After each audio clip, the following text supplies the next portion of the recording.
Hello, welcome to the Learning Platform Team's Virtual Office Hours. I'm Michael Bonanno, and the rest of the Learning Platforms team is Bill Vilberg, Brett Stevens, Rick Ramos, and myself. Today we're going to be talking about two topics. Bill will be talking about course merges and augments, and Brett will be talking about course copies in Blackboard Learn. First thing is we will go briefly over the Collaborate interface. The interface is divided into 4 sections: the audio-video panel, participants panel, the chat panel, and the content area. The first section, the audio-video panel, has a toggle button, has 2 toggle buttons. One to turn your audio on and off, the other for your video. You can adjust your microphone volume here and your speaker volume over here. In the participants panel, you can see all of the people participating in the session today. You can click this button to raise and lower your hand if you have a question, and if the presenter presents a question to everyone else, you can answer using the polling buttons over here. The chat panel is down here. You can send a message to all participants that will show up instantly, or you can double-click a person's name and send a private message to them during the presentation. And finally, we have the content area over here. This is where we will present our slides, and clicking there will bring us into application sharing mode, where we may be presenting live demos. Any questions on the Collaborate interface? Okay, let's move on. First topic for today is Bill with course merges and augments. Bill? Thank you, Michael. I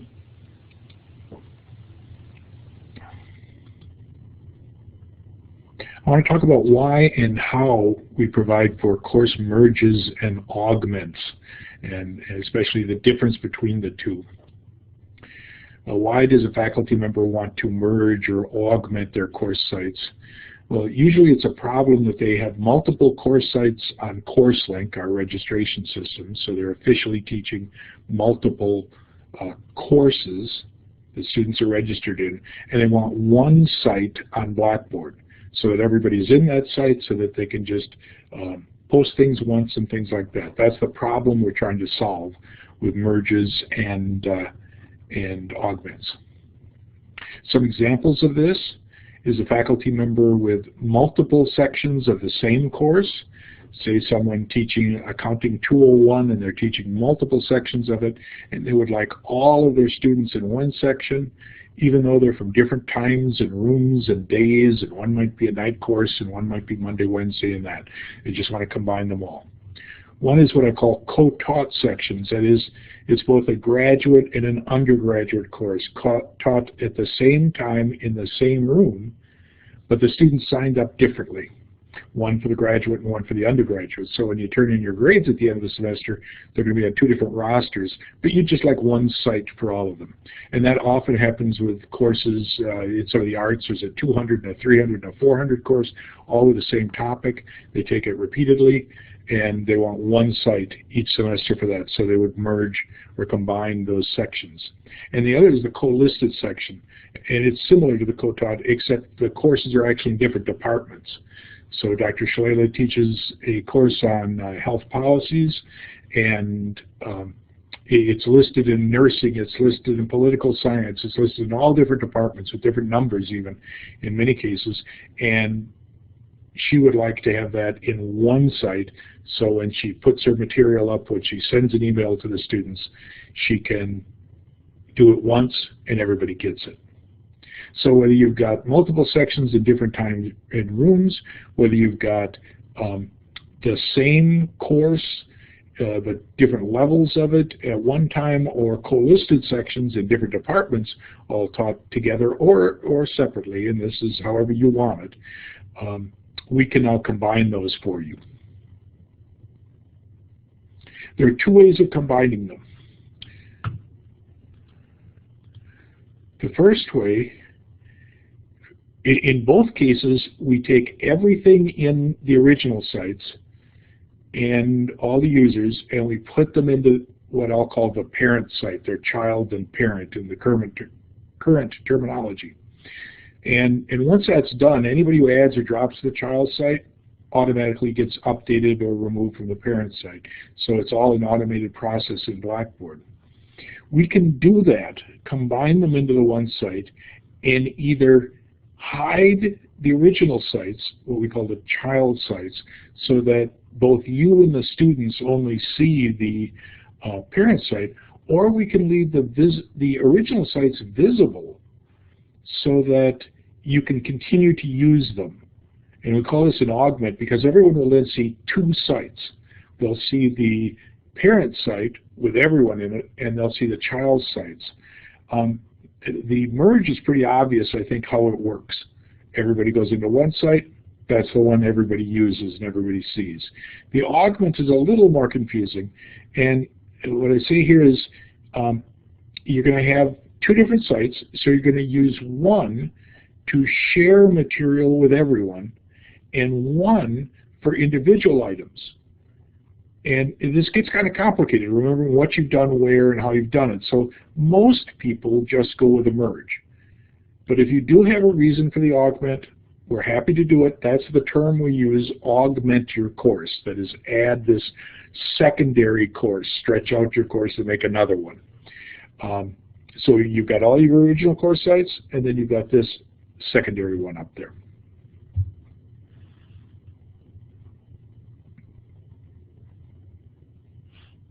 Rick, go ahead. You wanted to add something?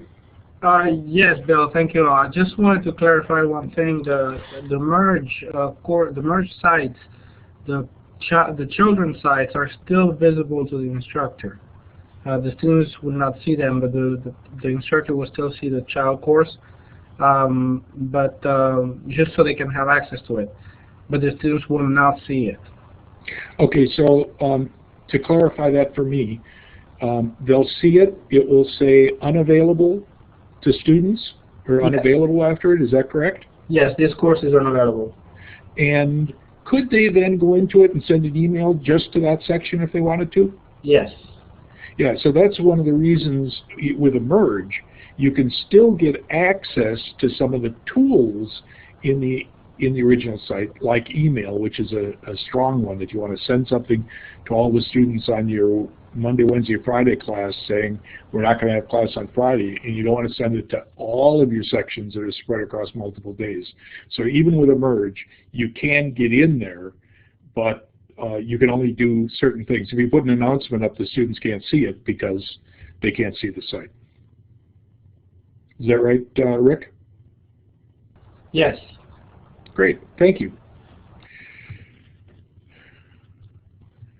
Okay, so you look at your schedule, you say, I don't want a separate site for each course here, for each thing on my schedule.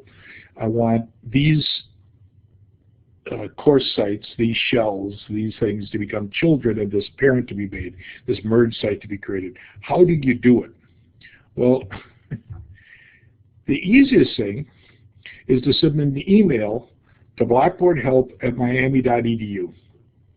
Tell us what you need. Tell us what sites you need copied in, merged. Tell us whether it's a course merge or a course augment. Again, in most cases, you're going to want the course merge, and what you'd like the major site to be. If you have any questions, you can always call our help desk at 83949. We'll be glad to work with you. If there are any questions that we have, we'll get back to you. Sometimes we'll get a request from a faculty member saying, merge all my intro courses. And we're not quite sure which of the intro courses and all that kind of stuff. We can't tell from the course titles. So the more information you can give us, the better. We've also got, let's see, I'm going to quickly go to sharing here.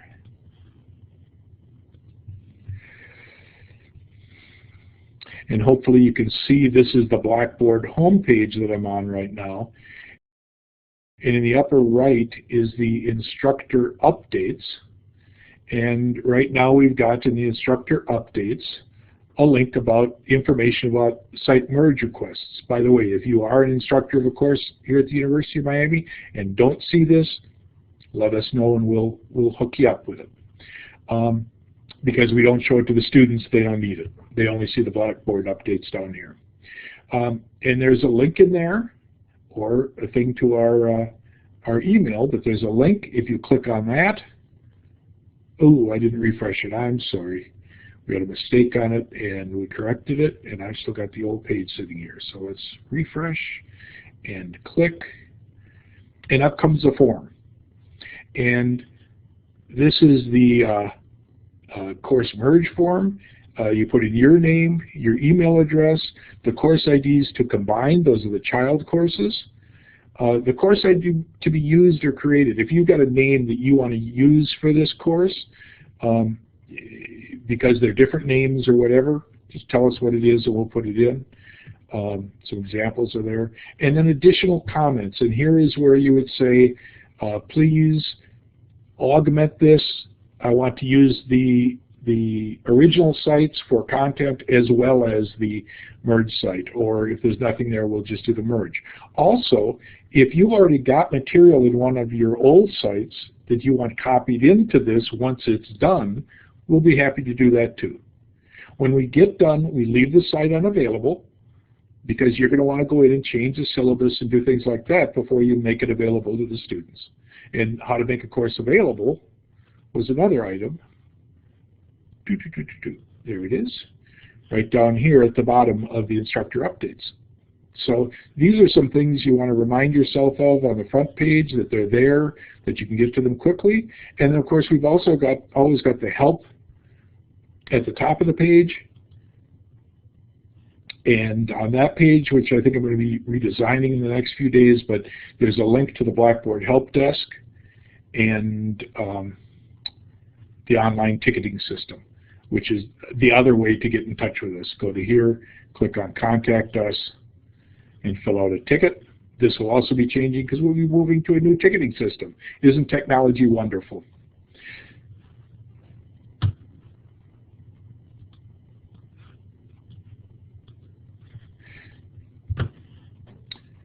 So you can either submit an email to Blackboard Help and provide the course site details using Course Merge or Course Augment in the subject, or something like that. I mean, it's just an email. So we will read it. We're human. We'll work with you. And or you can go to the form and fill it out from there, whichever is more convenient. So that ends my presentation. I asked Brett and Michael and Rick to watch along and see if they had anything that they wanted to add, because they do way more of these than I do, and sometimes there could be one or two words in the concept that gets confused. So I don't see anybody with their hand raised. And remember, the idea is that the merge says take a bunch of little sites, child sites, and make one parent site. The augment says take a bunch of little child sites, make a parent site, and leave all of the little sites there so that you can make them available to the students if you want to, and they can go in and out of them. Either way, you can get to the sites, but the content, the grades, sometimes people want the grades in the special sections because they do things differently in different sections, things like that. So then they'd want an augment, but if you're doing it all the same in all the courses, a merge is almost certainly what you want. The merges are very quickly handled depending on how many we've got and how many people we've got to do the work at the beginning of the semester, but we do that live. It used to be an overnight process. It's now done when we get the ticket. The augments require some back-end work to do some things and can take a little bit longer, but should be done within normally 24 hours, certainly 48 or 2 working days. So if you need that done for you, please put in your request, and we will be, or it will be our pleasure to be of service. Back to Michael. Thank you, Bill. And now we're going to go over to Brett, who's going to talk about course copying in Blackboard. Brett?